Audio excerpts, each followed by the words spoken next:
একটি তড়িৎ চুম্বক হলো প্রাকৃতিক চুম্বক, অস্থায়ী স্থায়ী চুম্বক, সামরিক চুম্বক। চুম্বক নয়, তড়িৎ চুম্বক হচ্ছে দেখো সামরিক চুম্বক মানে অস্থায়ী অস্থায়ী চুম্বক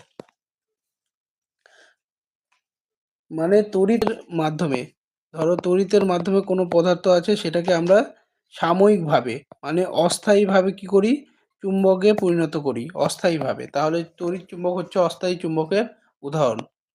পরের প্রশ্ন দেখো কি বলছে, কোনটি পরিপাকের অন্তিম যৌগ হিসাবে অ্যামাইনো অ্যাসিড করে? পরিপাকের অন্তিম যৌগ স্নেহ পদার্থ, প্রোটিন, শ্বেতসার, শর্করা।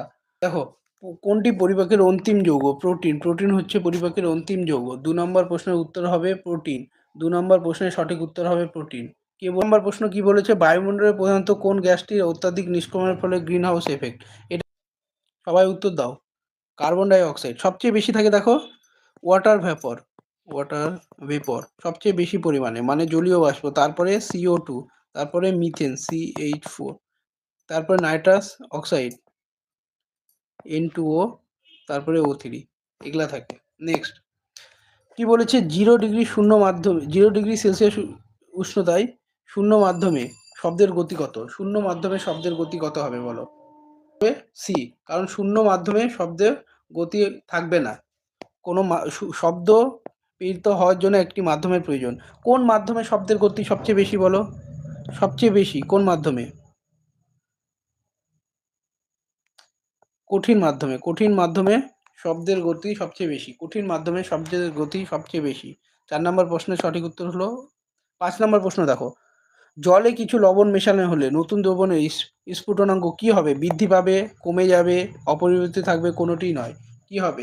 বৃদ্ধি পাবে, কমে যাবে, অপরিবর্তিত থাকবে, কোনোটিই নয়। 5 নম্বর প্রশ্নের উত্তর দাও, কি হবে? 5-এর এ, সবাই ঠিক বলছে, ভেরি গুড। দেখো জলের সঙ্গে কিছু মেশানো হলে স্ফুটনাঙ্ক বৃদ্ধি পাবে। পরের প্রশ্ন 6 নম্বর, পরমাণুর কেন্দ্রের ব্যাসার্ধ প্রায় কত? 10⁻10, 10⁻13, 10⁻13, 10⁻10। 6 নম্বর প্রশ্নের উত্তর কি হবে? দেখো 6 নম্বর প্রশ্নের সঠিক উত্তর হবে অপশন নাম্বার বি, 10⁻13, নিম্নলিখিত কোন ধাতুর যৌগ মোটর গাড়ির নিশ্চিত ধোঁয়ার মধ্যে উপস্থিত থাকে ও আমাদের পরিবেশের ক্ষতি করে? কোনটা? কপার, নিকেল, সীসা, লোহা। কি হবে উত্তর বলো? কপার, নিকেল, সীসা, লোহা, কি হবে? সঠিক উত্তর হবে অপশন সি, সীসা, পিভি বা ইংলিশে বলা হয় লিড। নেক্সট 8 নম্বর প্রশ্ন বলছে, শস্য পুষ্টি যোজনায় কেন সিম গোষ্ঠী উদ্ভিদের চাষের প্রাথমিক প্রয়োজনীয়তা আছে? শস্য পুষ্টি যোজনায় কেন সিম গোষ্ঠী উদ্ভিদের চাষের প্রাথমিক প্রয়োজনীয়তা আছে? এদের মূল ও নাইট্রোজেন স্থিতিকারী ব্যাকটেরিয়া থাকার জন্য, না মাটিতে নাইট্রেট যৌগ করে, সবুজ সার যোগ করে, নাইট্রোজেন যৌগ তৈরি করে? কি জন্য আমরা সিম গোষ্ঠীর উদ্ভিদকে চাষ? নাম্বার, এদের মূলে নাইট্রোজেন স্থিতিকারী ব্যাকটেরিয়া থাকার জন্য। 9 নম্বর প্রশ্ন, কত উষ্ণতায় 1 কেজি জলের আয়তন 1 লিটার হবে? উষ্ণতা কত থাকলে 1 কেজি জলের আয়তন 1 লিটার হবে বলো? 277 কেলভিন হবে। সঠিক উত্তর হবে 277 কেলভিন প্রায়। নেক্সট, কোরিওলিস বল কোথায় সর্বোচ্চ? এটা আমরা জিওগ্রাফিতেও দেখলাম, বিষুব রেখায়, উত্তর দক্ষিণ মেরুতে, 30 ডিগ্রি উত্তর মকরক্রান্তি রেখায়। বলো আচ্ছা, সর্বনিম্নটা দেখতে পাচ্ছ বিষুব রেখায়, সর্বনিম্ন বিষুব রেখায়, তো সর্বোচ্চ কোথায় হবে বলো?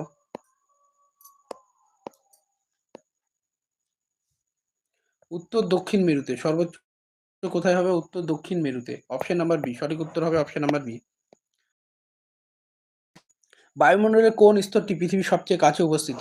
কোন স্তরটি বলো? বায়ুমণ্ডলের কোন স্তরটি? 11 ট্রোপোস্ফিয়ার। সঠিক উত্তর হবে ট্রোপোস্ফিয়ার।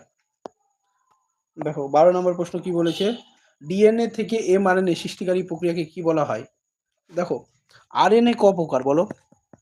আরএনএ 3 প্রকার, mRNA, টিআরএনএ আর rRNA. Messenger RNA, transfer RNA আর রাইবোজোমাল আরএনএ। তাহলে বলেছে ডিএনএ ও আরএনএ সৃষ্টিকারী প্রক্রিয়াকে কি বলা হয়? থেকে আরএনএ, mRNA ট্রান্সক্রিপশন, সেটাকে বলা হয় ট্রান্সক্রিপশন। অপশন নাম্বার সি, সঠিক উত্তর হবে অপশন নাম্বার সি, ট্রান্সক্রিপশন। পরের প্রশ্ন দেখো, বলেছে 220 ভোল্ট 100 ওয়াট বৈদ্যুতিক বাল্বের রোধ কত? বলো 13 নম্বর প্রশ্নের উত্তর। দেখো কে পারবে এটা? রোধ equal to volt square by watt. তাহলে কি হবে উত্তর? সবাই বলো। তাহলে দেখো ভোল্ট মানে 220 স্কোয়ার ভাগ 100 মানে 220 ইন্টু 220 ভাগ 100, শূন্য শূন্য কাটলাম, 484। অপশন নাম্বার সি সঠিক উত্তর হবে কি? Option number C 484। 14 নাম্বার, নিম্নলিখিত কোনটি নিউক্লিয় প্রোটিন? ক্যাপসিন, হিস্টোন, টাইবোসোম, প্রোয়ান। বলো। হিস্টোন। হিস্টোন হচ্ছে নিউক্লিয় প্রোটিনের উদাহরণ। আর ক্যাপসিড কি? ভাইরাসের আবরণ। ভাইরাসের আবরণকে বলা হয় ক্যাপসিড। নেক্সট, কালাজ্বর রোগে সংক্রমণ ঘটায় কি? এটাও একটা খুব গুরুত্বপূর্ণ ইম্পর্টেন্ট কোশ্চিন। স্যান্ড মাছি, গৃহ মাছি, সাদা মাছি, মশা। 15 নম্বর প্রশ্নের উত্তর কি হবে? দেখো স্যান্ড মাছি বা স্যান্ড ফ্লাই। Sand fly. আচ্ছা, এটা হয় লেশম্যানিয়া প্যারাসাইটের জন্য। প্যারাসাইটের জন্য। নেক্সট, 16 নম্বর, পরীক্ষাগারে প্রথম সংশ্লেষিত জৈব যৌগটি ছিল কি? পরীক্ষাগারে প্রথম সংশ্লেষিত জৈব যৌগটি কি ছিল? Citric acid, urea, formic acid, lactose.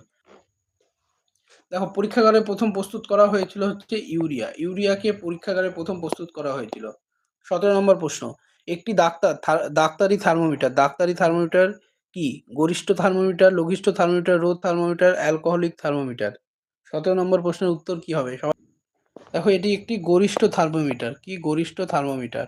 আচ্ছা, স্বাভাবিক মানব দেহে মানব দেহে স্বাভাবিক উষ্ণতা কত? বলো, স্বাভাবিক উষ্ণতা কত? কে বলতে পারে? মানব দেহে স্বাভাবিক উষ্ণতা কত?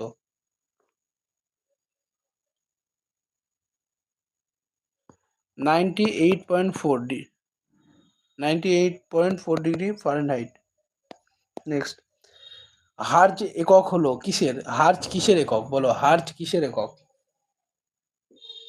হার্জ কিসের একক? হার্জ কম্পাঙ্কের একক। সঠিক উত্তর হবে কম্পাঙ্কের একক। আচ্ছা, শ্রুতিযোগ্য শব্দের পরিমাপ যদি করি কত হবে হার্জে? 20,000 থেকে 20,000 হার্জ। তাহলে শুটে গেছে। প্রশ্নটা হচ্ছে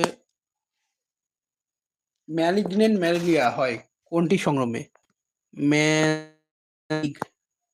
আমি প্রশ্নটা লিখে দিচ্ছি, ম্যালিগনেন্ট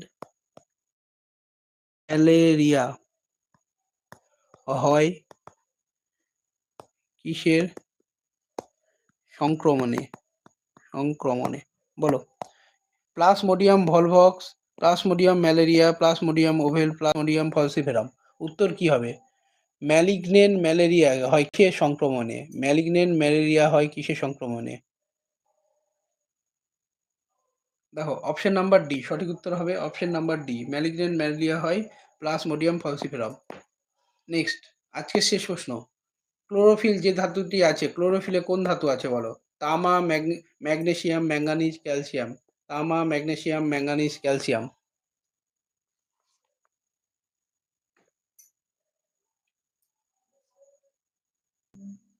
আজকে শেষ প্রশ্নের উত্তর দাও।